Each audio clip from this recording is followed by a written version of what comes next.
I heard things this morning and saw things as I'm down here that I haven't seen in 30 years. The horror hard to imagine, the heartbreak difficult to even put into words tonight after the tragic deaths of a Phoenix family right inside their own home. First responders risking their own lives, fighting a raging inferno and bullets flying at them, all to free the family calling out to help.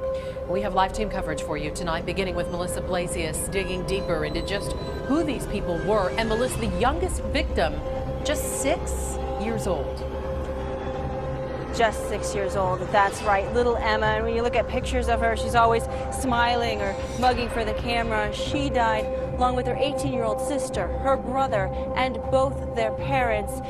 Relatives now are blaming mental illness for this tragedy.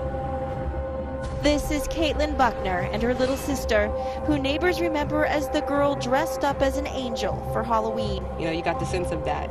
She was just always smiling. According to relatives, both girls were killed before dawn this morning in their own home by their big brother, 26-year-old Alex Buckner.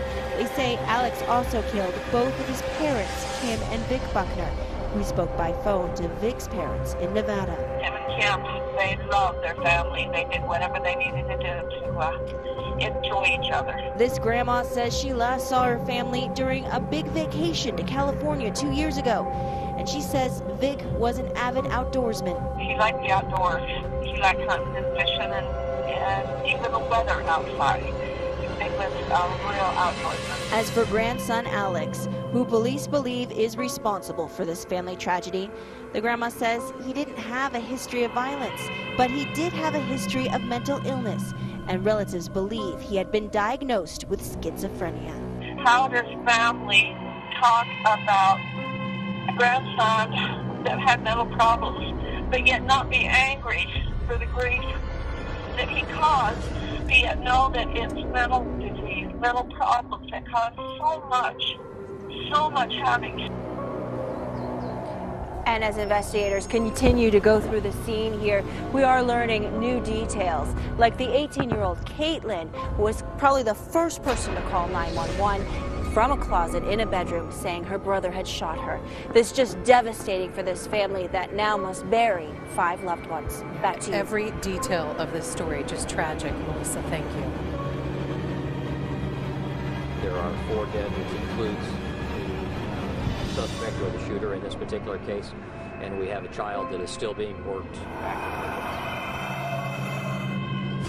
The shooter is the son, and this is a family that lives here. It appears that this is all family members that have been shot at this location. And as I said before, the active portion of this is now over, and we'll begin an investigation here with our homicide unit, with fire arson units, and probably others.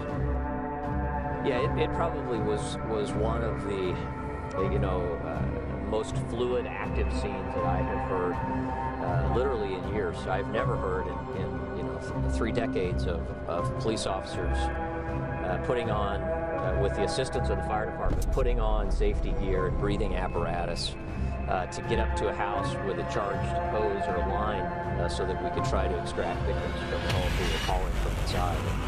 And so, certainly a situation in which was very chaotic for an hour or two this morning.